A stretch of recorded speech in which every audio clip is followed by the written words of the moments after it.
میرے لیے انتہائی قابل قدر سامعین گرامی،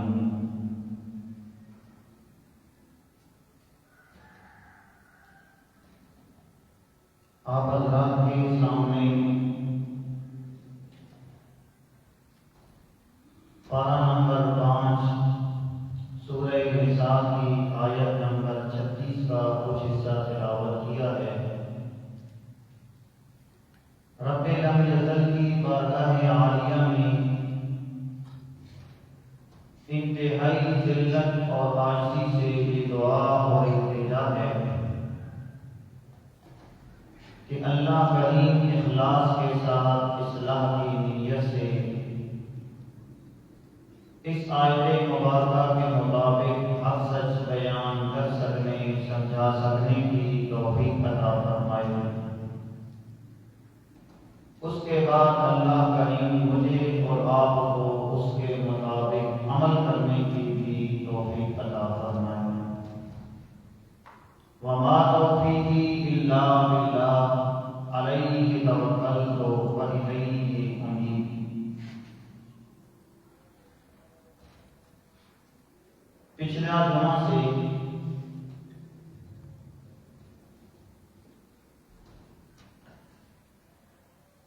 اس عنوان کا آغاز کیا تھا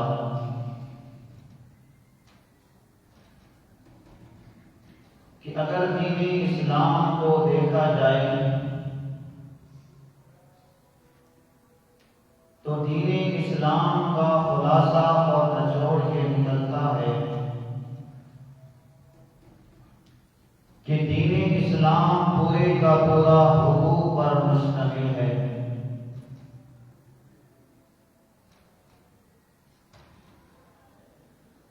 پھر حقوق کی دو قسمیں ہیں،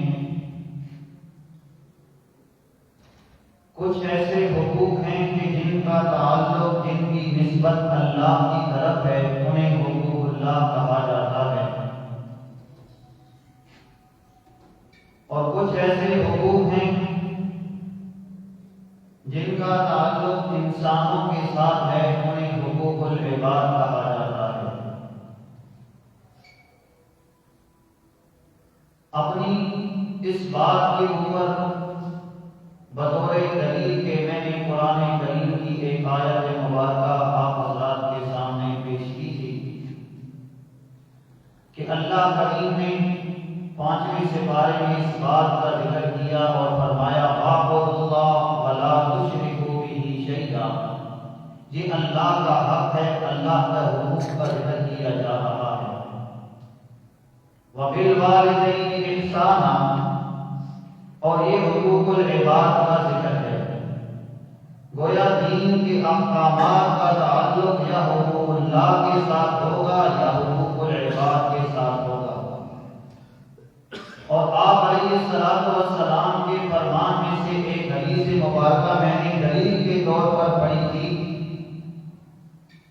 کہ ایک شخص نے آ کر آپ علیہ السلام کے پاس آیا. آپ علیہ السلام نے پوچھا کہ تجھے پتا ہے کہ انسان کا اللہ پر کیا حق ہے اور اللہ کا انسان کے اوپر کیا حق ہے؟ وہ صحابی کہنے لگا اے اللہ کے رسول مجھے تو نہیں معلوم، آپ ہی بتا دیجیے.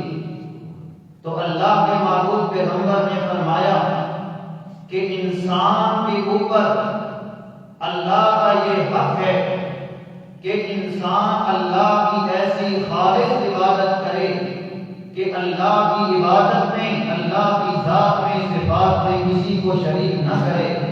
یہ اللہ کا بندے کے اوپر حق ہے. پھر آپ علیہ السلام نے فرمایا کہ جب انسان زمین پر اللہ کی ایسی خالص عبادت کرے گا کہ اس عبادت کے اندر کسی کو بھی شریک نہیں کرے گا تو اللہ کے معبود پیغمبر نے فرمایا پھر ایسے بندے کے بارے اللہ رب العزت کی ذمہ داری ہے کہ کل قیامت والے دن ایسے بندے کو اللہ اپنے عذاب سے بچا لے گا. یہ بطور دلیل کے میں نے ذکر کیا تھا کہ انسان کو یہ سمجھایا جا رہا ہے کہ دین سارے کا سارا اس کا تعلق یا اللہ کے حق کے ساتھ ہے یا بندے کے حق کے ساتھ ہے. اس لیے پورے دین کا خلاصہ اور نچوڑ یہی نکلتا ہے کہ پورے کا پورا دین یا حقوق اللہ پر مشتمل ہے یا حقوق العباد کے اوپر مشتمل ہے. پھر آگے میں نے یہ بات ذکر کی تھی کہ اللہ کا حق ہے بندے کے ذمے. یہ حقوق اللہ کا ذکر کر رہا ہوں کہ حقوق اللہ میں سے اللہ کا پہلا حق یہ ہے اللہ کی ایسی خالص عبادت کی جائے کہ جس کے ایسی خالص عبادت کی جائے کہ اللہ کی ذات اور صفات کے اندر کسی کو شریک نہ بنایا جائے. اب انسان کے ذہن میں یہ سوال آ سکتا تھا کہ اللہ رب العزت کی کتنی خالص عبادت کرنی چاہیے. تو اللہ کریم نے بطور مثال 14 سے بارے میں اس بات کا ذکر کیا ہے کہ اللہ کی کتنی خالص عبادت کرنی چاہیے. لیکن اللہ نے بطور دلیل جانوروں کا، چوپاؤں کا ذکر کیا. اس کے متعلق میں نے اپنی گفتگو کا اختتام کیا تھا کہ انسان کو اشرف المخلوقات اللہ نے بنایا ہے. کائنات میں جتنی بھی مخلوق اللہ نے بنائی ہے ان میں سے سب سے بہترین صورت، سب سے زیادہ مرتبہ اور شان اللہ نے انسان کو عطا کیا ہے. اللہ کریم نے انسان کی تخلیق کا مقصد ذکر کیا اور فرمایا والتین والزیتون وطور سینین وہذا البلد الامین. اللہ نے 4 قسمیں اٹھائیں. کس وجہ سے اٹھائیں؟ فرمایا لقد خلقنا الانسان فی احسن تقویم. اے انسان ہم نے تجھے سب سے بہترین صورت کے اندر پیدا کیا ہے. لیکن انسان کو پیدا کر کے مطالبہ کیا کیا گیا کہ تو نے عبادت اللہ کی کرنی ہے. یہ انسان اشرف المخلوقات ہو کے اگر رب کا عبادت گزار بن جاتا ہے، اگر انسان اللہ کا فرما بردار بن جاتا ہے تو ایک وقت آتا ہے اللہ کی عبادت کرتے کرتے یہ انسان اللہ کے اتنے قریب ہو جایا کرتا ہے کہ آسمان والے نورانی فرشتے اس انسان کے اوپر فخر کرنے لگ پڑتے ہیں. لیکن جب یہ انسان اللہ کا باغی بن جاتا ہے، اللہ کے رسول کا باغی بن جاتا ہے، زمین پہ اللہ کی نعمتیں استعمال کر کے یہ انسان اللہ کی نافرمانیاں کرتا ہے، اللہ کے رسول کی نافرمانیاں کرتا ہے، تو اللہ کریم اس انسان کو سمجھانے کے لیے جانوروں کی مثالیں بیان کرتے ہیں. اللہ انسان کو سمجھاتے ہیں والعادیات ضبحا فالموریات قدحا فالمغیرات صبحا فاثرن به نقعا فوسطن به جمعا. اللہ نے گھوڑے کا ذکر کیا، وہ گھوڑا جو میدان جہاد کے لیے تیار کیا جاتا ہے. اللہ نے انسان کو سمجھایا اے انسان تو اس گھوڑے کا عارضی مالک ہے، تو اس جانور کا عارضی مالک ہے، تو اسے کھلاتا ہے، پلاتا ہے، اس کی خدمت کرتا ہے، یہ تیری فرما برداری کرتا ہے. تجھے رات کے وقت سفر پیش آتا ہے، یہ رات کے وقت تیرے لیے سفر کے لیے تیار ہوتا ہے. دن کے اجالے میں اگر تو سفر کرنا چاہتا ہے تو دن کے اجالے میں بھی یہ تیرے ساتھ سفر کرنے میدان جہاد میں جاتا ہے، میدان جہاد میں جان کو خطرہ ہو سکتا ہے، لیکن یہ گھوڑا تیرا اتنا فرما بردار ہے، یہ اپنی جان کی بھی پرواہ نہیں کرتا، تو اس کا عارضی مالک ہے، یہ تیرا حکم مانتے ہوئے، تیری فرما برداری کرتے ہوئے اپنی جان کو بھی خطرات میں ڈال دیتا ہے، تیرے ساتھ میدان جہاد میں شریک ہو جاتا ہے۔ اللہ نے یہ کیوں ذکر کیا؟ اللہ فرماتے ہیں ان الانسان لربہ لکنود، اللہ حقیقت کے اندر انسان کو سمجھانا چاہتے ہیں، اے انسان تو گھوڑے کا عارضی مالک ہے، وہ تیری نافرمانی نہیں کرتا، تجھے کیا ہو گیا ہے؟ اللہ تیرا مالک بھی ہے، اللہ تیرا خالق بھی ہے، اللہ تیرا رازق بھی ہے، اللہ تجھے زندگی دینے والا ہے، اللہ تجھے موت دینے والا ہے، تجھے کھانا پلانے والا ہے، تجھے پلانے والا ہے، تیری ضرورتیں پوری کرنے والا ہے، تیری زندگی کا ہر لمحہ اللہ کے حکم کا محتاج ہے۔ اللہ فرماتے ہیں اے انسان تو اس جانور سے بھی گر گیا ہے کہ جانور بھی اپنے مالک کا کھا کے اس کی فرما برداری کرتا ہے، لیکن تجھے کیا ہو گیا ہے؟ اللہ کی نعمتیں استعمال کر کے پھر تو اللہ رب العزت کا باغی بن جاتا ہے۔ اس لیے اللہ کریم نے جانوروں کی مثال ذکر کی، انسان جسے اشرف المخلوقات بنایا اسے سمجھانے کے لیے کہ تو نے اللہ کی کتنی خالص عبادت کرنی ہے۔ آئیے قرآن کریم کا مقام دیکھیے، 14 سپارے کا مقام ہے، اللہ کریم نے قرآن کے اندر ذکر کیا، اپنے گھر کے اندر جا کے دیکھ لیجیے گا کہ اللہ نے انسان کو کتنی خالص عبادت کرنے کا حکم دیا۔ اللہ کریم نے پہلے حکم ذکر کیا اور فرمایا وَاعْبُدُوا اللَّهَ وَلَا تُشْرِكُوا بِهِ شَيْئًا۔ اللہ کریم نے فرمایا تم نے جب بھی عبادت کرنی ہے وَاعْبُدُوا اللَّهَ، اس کی عبادت کرنی ہے، بولیے بولیے، جس کی عبادت کرنی ہے، اللہ کی عبادت کرنی ہے، وَلَا تُشْرِكُوا بِهِ شَيْئًا، اللہ کی ایسی عبادت کرنی ہے کہ اللہ کی ذات کے اندر، اللہ کی صفات کے اندر، اللہ کی عبادت کے اندر کسی کو شریک نہیں کرنا۔ اے اللہ تیری کتنی خالص عبادت کرنی ہے۔ یہاں تو ہم دیکھتے ہیں کہ لوگ تجھے بھی سجدہ کرتے ہیں، کبھی کسی قبر کو سجدہ کر رہے ہیں، کبھی کسی درخت کے سامنے جھکے پڑے ہیں۔ اے اللہ تیری کیسی خالص عبادت کرنی ہے، ہمیں خالص کی مثال کو سمجھا دے۔ اللہ کریم نے جانوروں کا ذکر کیا، 14 پارے کے اندر اللہ کریم نے فرمایا وَإِنَّ لَكُمْ فِي الْأَنْعَامِ لَعِبْرَةً، اے انسان ہم نے جانوروں کے اندر تیرے لیے عبرت کا سامان رکھا ہے، جانوروں کو ہم نے تیرے لیے عبرت کا مقام بنایا ہے۔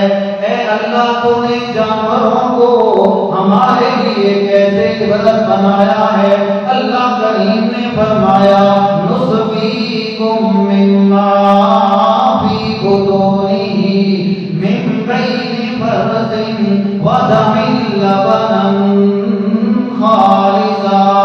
اللہ کریم نے جانوروں کا ذکر کیا، انسان کو سمجھا دیا، اے انسان تو جانور کا عارضی مالک ہے، جب تو جانور کو چارہ کھلاتا ہے، جانور کو چارہ کھاتا ہے، جب وہ جانور کے میلے میں جاتا ہے، اللہ نے اپنی قدرت کی مشینری اس جانور کے میلے میں لگا دی ہے، وہ مشینری حرکت کے اندر آتی ہے، جب وہ جانور چارہ کھاتا ہے تو اللہ کی قدرت کی مشینری حرکت میں آتی ہے، اسے ریزہ ریزہ کر کے اسے مختلف حصوں کے اندر تقسیم کر دیتی ہے، ایک حصے سے خون بن جاتا ہے، ایک حصے سے گوبر اور پیشاب بن جاتا ہے، ایک اس چارے کے حصے سے اللہ تجھے پینے کے لیے دودھ عطا کر دیتا ہے۔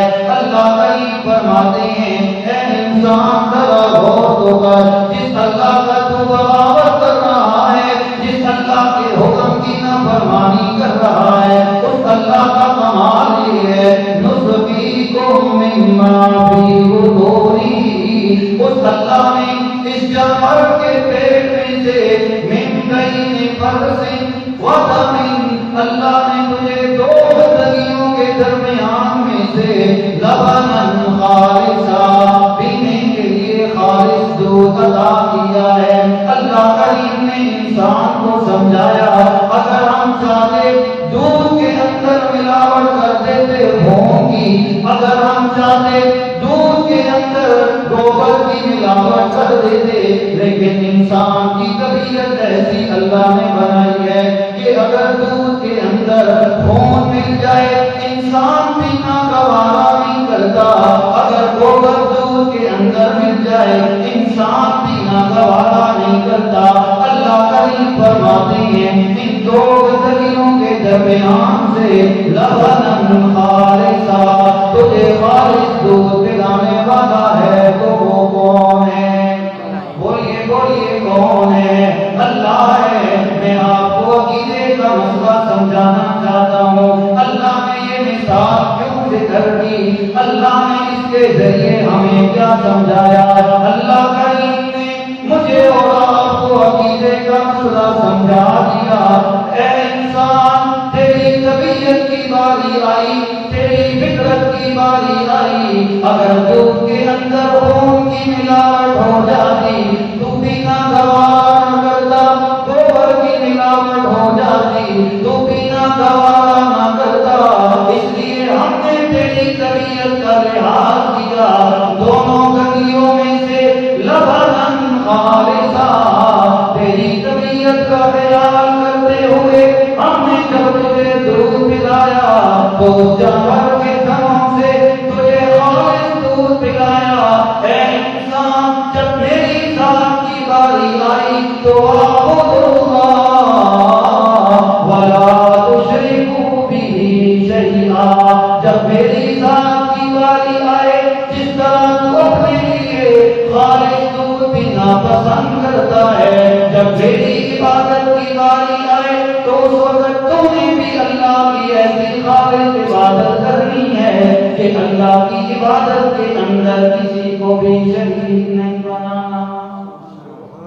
یہ اللہ کا حق ہے مسلمان بندے کے ذمے، وَاعْبُدُوا اللَّهَ وَلَا تُشْرِكُوا بِهِ شَيْئًا، اللہ کی ایسی خالص عبادت کرنی ہے کہ اللہ کی عبادت کے اندر کسی کو بھی شریک نہیں کرنا، کسی نبی کو شریک نہیں کرنا، کسی ولی کو شریک نہیں کرنا، کسی پیر فقیر کو شریک نہیں کرنا۔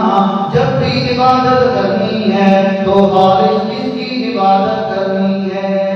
اللہ ہی کی عبادت کرنی ہے۔ یہ اللہ کا حق اللہ کریم نے ذکر کیا۔ حقوق اللہ کی باری آئی، حقوق اللہ میں سے پہلا حق اللہ کا یہ ہے وَاعْبُدُوا اللَّهَ وَلَا تُشْرِكُوا بِهِ شَيْئًا، کہ اللہ کا حق یہ ہے بندے کے ذمے اللہ کی ایسی عبادت کرے کہ اللہ کی عبادت میں کسی کو شریک نہ بنائے۔ پھر دوسرا نمبر آ جاتا ہے حقوق العباد کا۔ اللہ کریم نے صاف ذکر کیا وَبِالْوَالِدَيْنِ إِحْسَانًا، اے انسان جس طرح تم نے اللہ کی خالص عبادت کرنی ہے یہ اللہ کا حق ہے، اسی طرح اللہ کے بندوں کا حق تیرے ذمہ یہ لازم ہے وَبِالْوَالِدَيْنِ إِحْسَانًا، تو نے اپنے والدین کے ساتھ اچھا سلوک کرنا ہے۔ اب سوال یہ ہے، ذرا توجہ سے سنیے گا، اللہ کریم نے صرف والدین کا حق انسان کے ذمہ لازم نہیں کیا، بلکہ قرآن کی جو آیت میں پڑھ رہا ہوں اس آیت مبارکہ کے اندر اللہ کریم نے رشتہ داروں کے حقوق کا ذکر کیا، اللہ کریم نے پڑوسیوں کا ذکر کیا، اللہ کریم نے مسافر کے حقوق کا ذکر کیا، اللہ کریم نے بیوی بچوں کے حقوق کا ذکر کیا، لیکن اللہ کریم نے اپنی عبادت کے حق کے ساتھ سارے حقوق کے اوپر وبالوالدین احسانا، اللہ نے والدین کے حقوق کو مقدم کر دیا۔ سوال یہ ہے کہ جب حقوق ساروں کے ادا کرنے ہیں، بیوی بچوں کے حقوق ادا کرنے ہیں، بہن بھائیوں کے حقوق ادا کرنے ہیں، رشتہ داروں کے حقوق ادا کرنے ہیں، والدین کے حقوق ادا کرنے ہیں، اللہ کریم نے سارے حقوق کے اوپر، رشتہ داروں کے حقوق کے اوپر والدین کے حقوق کو کیوں مقدم کیا؟ اللہ نے پہلے نمبر پہ والدین کے حقوق کا کیوں ذکر کیا؟ ذرا توجہ سے میری بات سنیے گا۔ اللہ کریم نے ایک بہت بڑی بات ہمیں سمجھائی، ایک بہت بڑا مسئلہ اللہ کریم نے ہمیں سمجھایا۔ اللہ کریم نے اپنے حق کے ساتھ والدین کے حقوق کا ذکر اس لیے کیا کیونکہ باقی جتنے بھی حقوق ہیں، رشتہ داروں کا حق ہے، دوست احباب کا حق ہے، بیوی بچوں کا حق ہے، وہ انسان کی زندگی کے ساتھ تعلق رکھتا ہے۔ جب تک انسان زندہ ہے اس وقت تک بیوی بچوں کے حقوق کی ادائیگی کرے گا، جب تک زندہ ہے رشتہ داروں کے حقوق کی ادائیگی کرے گا، جب تک انسان زندہ ہے اس وقت تک دوست احباب کے حقوق کو ادا کرے گا۔ لیکن والدین کا جو حق ہے انسان کے ذمے، وہ صرف دنیا کے ساتھ تعلق نہیں رکھتا، بلکہ اگر والدین دنیا سے چلے بھی جائیں پھر بھی والدین کا حق انسان کے ذمے باقی رہتا ہے۔ اس لیے اللہ کریم نے سارے حقوق کے اوپر والدین کے حقوق کو مقدم کر دیا۔ اس لیے اللہ کریم نے فرمایا اللہ کے حق کے بعد وَبِالْوَالِدَيْنِ إِحْسَانًا، اللہ کریم نے حکم دیا تم نے اپنے والدین کے ساتھ اچھا سلوک کرنا ہے۔ اس لیے اللہ کریم نے مقدم کر دیا والدین کے حقوق کو، کیونکہ والد کا حق، والدہ کا حق اس وقت بھی باقی رہتا ہے جب والدین دنیا سے چلے جاتے ہیں۔ والدین کے حقوق مرنے کے بعد بھی باقی رہتے ہیں۔ اس لیے اللہ کریم نے سارے حقوق کے اوپر والدین کے حقوق کو مقدم کیا۔ آج انسان نے تو یہ سمجھ لیا ہے کہ میرے ذمہ والد کا کیا حق ہے۔ آپ کو پتا ہے کہ والد کے مرنے کے بعد یا والدہ کے مرنے کے بعد کیا انسان کا حق ہے کہ والد اولاد کے ذمہ؟ یہ باتیں چھوٹی چھوٹی یاد رکھا کریں، یہ چھوٹی چھوٹی باتیں ہوتی ہیں، یہ میری اور آپ کی زندگی کے ساتھ تعلق رکھتی ہیں۔ میرے والد مرحوم اس دنیا سے رخصت ہو گئے، اب میرا حق بنتا ہے کہ میرا والد اس دنیا سے چلا گیا ہے، شریعت نے مجھے کیا حکم دیا ہے کہ میرے والد کا تعلق صرف میرے ساتھ، میری زندگی کے ساتھ نہیں تھا، بلکہ آج اتنا عرصہ ہو گیا وہ دنیا سے چلے گئے، لیکن میرا حق بنتا ہے کہ شریعت نے جو حقوق والدین کے بننے کے بعد میرے ذمہ لازم کیا ہے ان حقوق کی ادائیگی کرنا میرے ذمہ لازمی ہے۔ اس لیے آئیے اللہ کے رسول کا فرمان سن لیجیے، آج اس جمعہ کی نشست سے یہی سبق سیکھ کے جائیے کہ اللہ کریم نے کون سا ایسا حق میرے ذمہ باقی رکھا ہے کہ جب میرا والد دنیا سے چلا جائے، میری والدہ دنیا سے چلی جائے تو کون سا ایسا حق ہے کہ جو والدین کے مرنے کے بعد بھی پورا کرنا میری ذمہ داری ہے۔ آئیے اللہ کے محبوب پیغمبر کا فرمان سنیے، اللہ کے محبوب پیغمبر نے ہمیں کیا حکم دیا، اللہ کا حکم کیا ہے۔ اللہ کریم نے فرمایا وَبِالْوَالِدَيْنِ إِحْسَانًا، تم نے اپنے والدین کے ساتھ اچھا سلوک کرنا ہے۔ والدین زندہ ہیں پھر بھی ان کے حقوق کی ادائیگی کرنی ہے، اگر فوت ہو جائیں پھر بھی ان کے حقوق کی ادائیگی کرنی ہے۔ مجھے اور آپ کو یہ بات سمجھا دی گئی کہ تمہارے ذمہ والد کا حق یہ ہے کہ جب والد فوت ہو جائے ایک بڑا سا پل کروا لینا، لوگوں کو اکٹھا کر کے کھانا کھلا لینا، لوگوں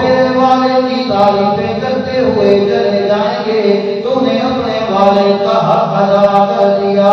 نہیں جلوال کے مسلمانوں، اللہ کے رسول کا فرمان آپ کو سنانے لگا ہوں. حدیث کی کتابوں میں موجود ہے، کسی بھی عالم سے جا کے پوچھ لیجئے گا، اگر کہ اللہ کے رسول کا فرمان سچا ہے اپنی زندگی کا حصہ بنا لیجئے گا. اگر میری بات آپ کے دل کو نہ لگے، اگر یہ فرمان جھوٹا ہو تو بے شک میری بات ماننے کی ضرورت نہیں ہے. ابو داؤد شریف یہ حدیث کی کتاب ہے، اس کے اندر اللہ کے رسول کا یہ فرمان موجود ہے. اللہ کے رسول کے صحابی فرماتے ہیں کہ ایک دن ہم اللہ کے رسول کے پاس بیٹھے تھے، بنی سلمہ کا ایک شخص آیا اور آگا کہنے لگا، ہے اللہ کے رسول جناب محمد رسول اللہ صلی اللہ علیہ وسلم، میرے والدین اس دنیا سے رخصت ہو چکے ہیں. میں چاہتا ہوں کہ اپنے والدین کے مرنے کے بعد پھر بھی میں ان کے ساتھ نیکی کروں. کیا شریعت کے اندر کوئی ایسا طریقہ موجود ہے کہ میں اپنے والدین کے مرنے کے بعد اپنے والدین کے ساتھ نیکی کر سکوں؟ اللہ کے محبوب پیغمبر نے فرمایا، اے سوال کرنے والے، اگر تم نے سوال کیا ہے والدین کے مرنے کے بعد ان کے ساتھ نیکی کرنے کا، تو اللہ کے محبوب پیغمبر نے فرمایا ان 5 کاموں کو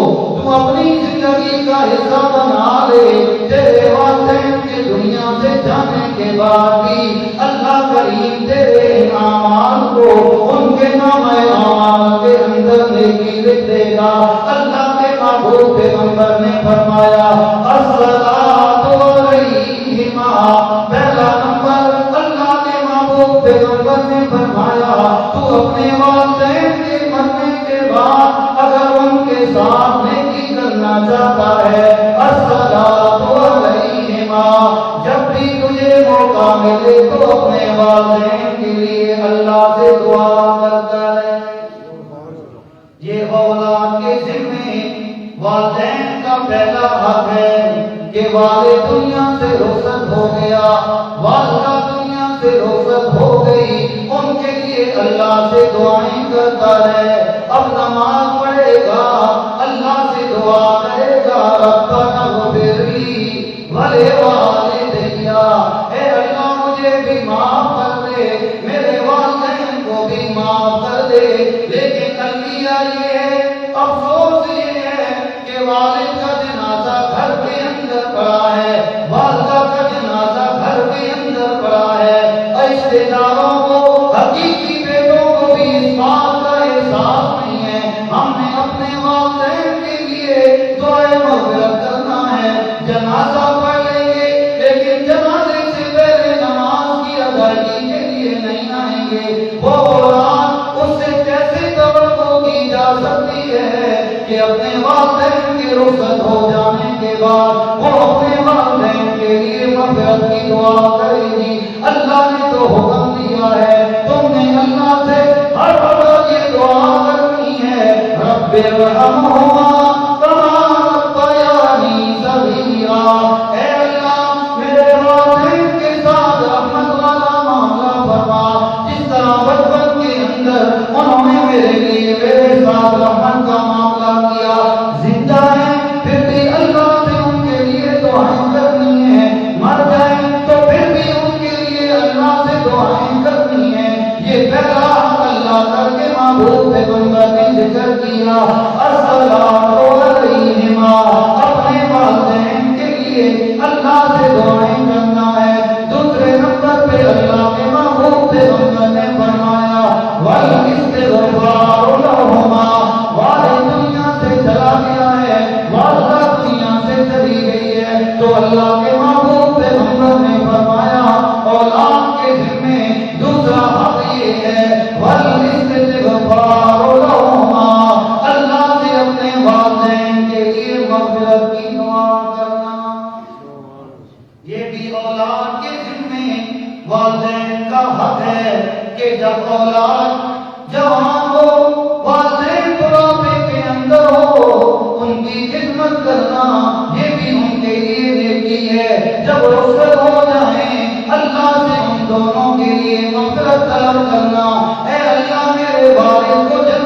الفردوس عطا کر دے، میری والدہ کو جنت الفردوس عطا کر دے۔ یہ اولاد کے ذمے دوسرا حق ہے والاستغفار لہما، کہ اپنے والدین کے لیے اللہ سے مغفرت طلب کرنا، اللہ سے مغفرت کی دعا کرنا۔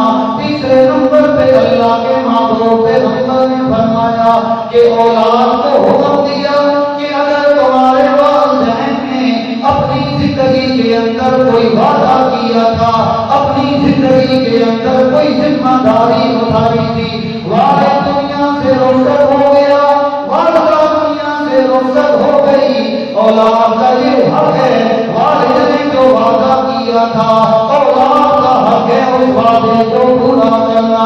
والد نے کوئی ذمہ داری اٹھائی تھی، اولاد کی ذمہ داری ہے کہ جو وعدہ جو ذمہ داری والد نے اٹھائی، اولاد کا یہ حق ہے کہ والد کی ذمہ داری کو پورا کرنا۔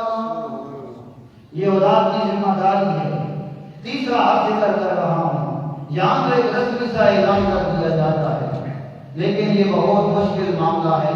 اللہ کے محبوب پیغمبر نے فرمایا شہید کی بڑی عظمت ہے، فرمایا کہ اس کے خون کا قطرہ بعد میں زمین پہ گرتا ہے، پہلے اللہ کریم اس کے سارے گناہ معاف کر دیتا ہے، لیکن اللہ کے محبوب پیغمبر نے فرمایا ایک ایسا عمل ہے جو شہید سے بھی معاف نہیں کیا جاتا۔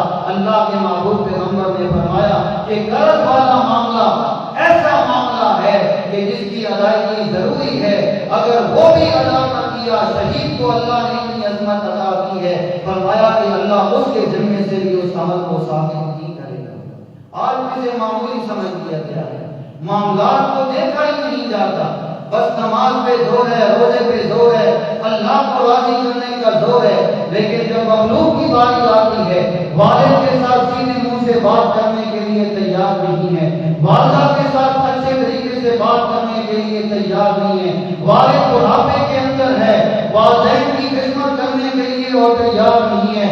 خدا کی قسم اٹھا کے کہہ رہا ہوں، میں اپنے جاننے والوں میں سے ایسی اولاد کو جانتا ہوں، اولاد جوان ہے، اچھی کمائی والے ہیں، لیکن میں نے اپنی گناہگار آنکھوں سے خود اس والد کو دیکھا ہے کہ والد اولاد اچھی پوسٹوں پہ ہے، اچھی کمائی والی ہے، لیکن بازار کے اندر میں نے اس والد کو خود بھیک مانگتے ہوئے دیکھا ہے۔ یہ کون سی اولاد ہے جس کے بارے میں اللہ رب العزت اولاد کو حکم دے رہے ہیں کہ تم نے تو اپنے والدین کی خدمت کرنی ہے، ان کے لیے استغفار کرنی ہے۔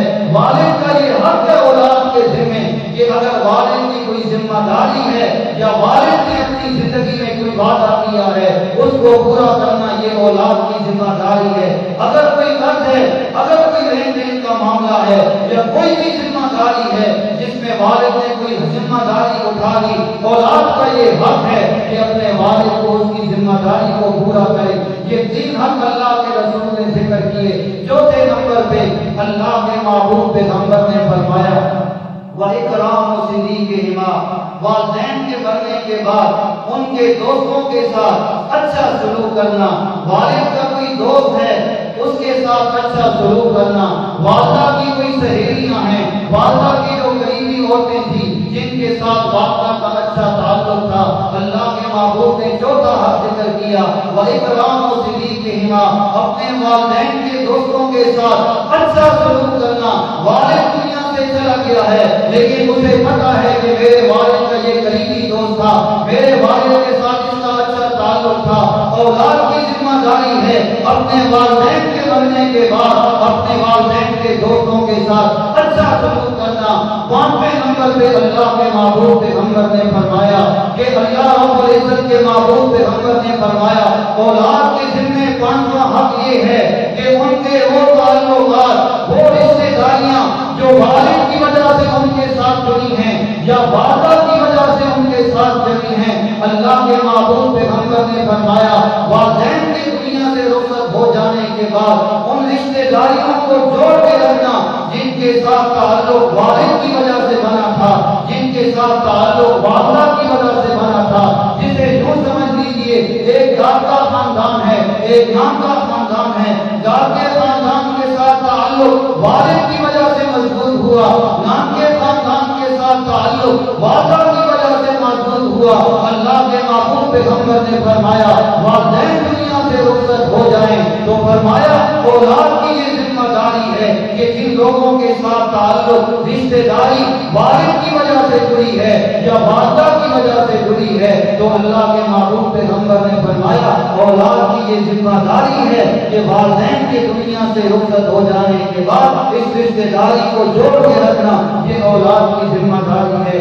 یہ 5 حقوق ہیں جو اللہ کے محبوب پیغمبر نے ہمیں بتلائے ہیں کہ والد دنیا سے پران چلا جائے۔ بات میں نے آج کی جمعہ کی نشست کا یہاں سے ذکر کیا تھا، حقوق اللہ کی باری آئی تو اللہ کریم نے فرمایا اللہ کا انسان کے ذمہ یہ حق ہے کہ اللہ کی ایسی خالص عبادت کی جائے کہ اللہ کی ذات اور صفات میں کسی کو شریک نہ بنایا جائے۔ دوسرے نمبر پہ فرمایا وَبِالْوَالِدَيْنِ إِحْسَانًا، والدین کے ساتھ اچھا سلوک کرنا ہے۔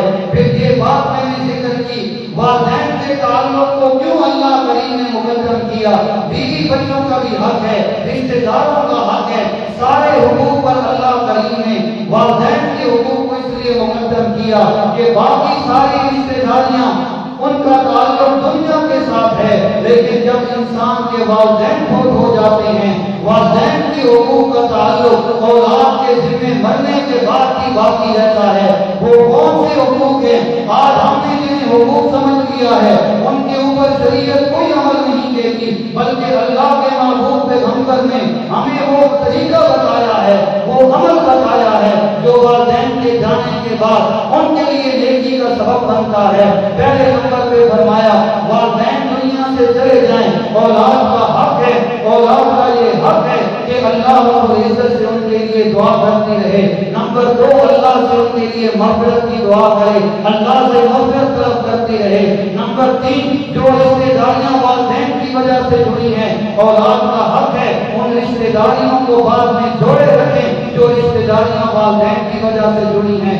چوتھے نمبر پہ اللہ کے رسول نے فرمایا اولاد کا حق ہے کہ والدین نے جو وعدہ کیا تھا اپنی زندگی میں یا جو ذمہ داری اٹھائی تھی اس کو پورا کرنا ان کے مرنے کے بعد یہ اولاد کا حق ہے۔ 5ویں نمبر پہ اللہ کے رسول نے فرمایا کہ اپنے والدین کے دوست احباب کے ساتھ تعلق قائم رکھنا یہ بھی اولاد کی ذمہ داری ہے کہ جس طرح ان کے والدین نے اپنی دوست احباب رکھے ان کے ساتھ تعلق نبھایا، ان کے مرنے کے بعد اولاد کی ذمہ داری ہے اپنے والدین کے دوستوں کے ساتھ اچھا سلوک کرنا۔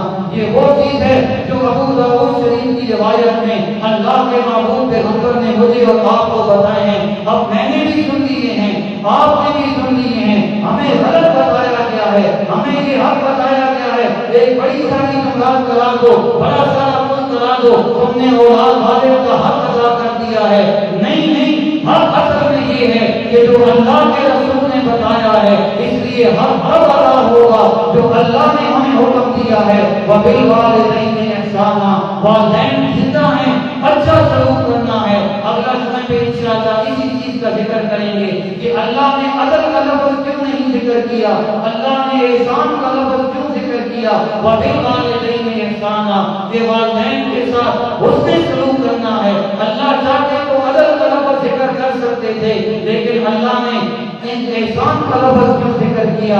پہلا حکم دیا کہ والدین کے ساتھ اچھا سلوک کرنا ہے، باقی اللہ کے رسول کے فرمان میں آپ نے یہ بات سن لی جو اولاد کا حق ہے، جن کے والدین اس دنیا سے رخصت ہو چکے ہیں ان کی اب ذمہ داری بنتی ہے اپنے والدین کے حقوق جو مرنے کے بعد آپ کے ذمہ لازم آتے ہیں جو اللہ کے رسول نے اپنی بابرکت زبان سے مجھے اور آپ کو بتائے ہیں۔ یہ میری اور آپ کی ذمہ داری ہے اپنے والدین کے لیے ان 5 حقوق کو پورا کرنا۔